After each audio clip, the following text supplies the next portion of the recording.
আমরা নবী সাল্লাল্লাহু আলাইহি ওয়াসাল্লামের স্পষ্ট হাদিস শুনিয়েছিলাম, আপনাদের সবার মনে আছে, মান সাব্বা নাবিয়ান ফাকতুলু, মান সাব্বা নাবিয়ান ফাকতুলু, মান সাব্বা নাবিয়ান ফাকতুলু। এখন আপনারা সবাই জানেন এই দায়িত্ব কার উপর বর্তায়? এই দায়িত্ব বর্তায় আমাদের সরকারের উপরে। সরকার মুসলিম হোক, অমুসলিম হোক, ইন্টারিম হোক অথবা দলীয় সরকার হোক, যে কোনো সরকারি হোক না কেন, তার উপরে দায়িত্ব বর্তায় তারা যেন শাতেমে রাসূলের বিচার করেন, তারা যেন আল্লাহ দ্রোহীদের বিচার করেন, তারা যেন ইসলাম বিদ্বেষীদের বিচার করেন, তারা যেন ইসলাম ফোবিয়া যারা ছড়ায় তাদের বিচার করেন। কিন্তু এখন পর্যন্ত আমরা তাদেরকে মামলা নিতে পর্যন্ত দেখি নাই। আমাদের ভাইরা থানায় থানায় ঘুরেছেন, মামলা নেওয়া হয় নাই। এই তথাকথিত গণতান্ত্রিক আইনের এবং এই তাগুতি সিস্টেমের মার পেছে শাতেমে রাসূলের মতো স্পর্শগত ইস্যুতে মামলা নেওয়া হচ্ছে না। তাহলে কি আমরা এটা প্রমাণ করেছেন আপনারা তাহলে যে তাগুতি বিধান কখনোই সাম্য এবং ইনসাফ কায়েম করতে পারে না?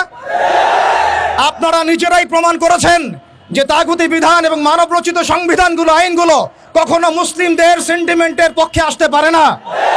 তারা কখনো শাতেমে রাসূলের পর্যন্ত বিচার করতে পারে না। তারা আল্লাহ দ্রোহীদের বিচার করতে পারে না। তারা ইসলাম বিদ্বেষীদের কোনো বিচার করতে পারে না। আপনারা পারেন শুধু দুটো কাজ করতে, এক পশ্চিমাদের তাবেদারি করতে এবং দুই ভারতীয়দের তাবেদারি করতে এবং তাদের অভ্যন্তরীণ দালালদের তাবেদারি করতে।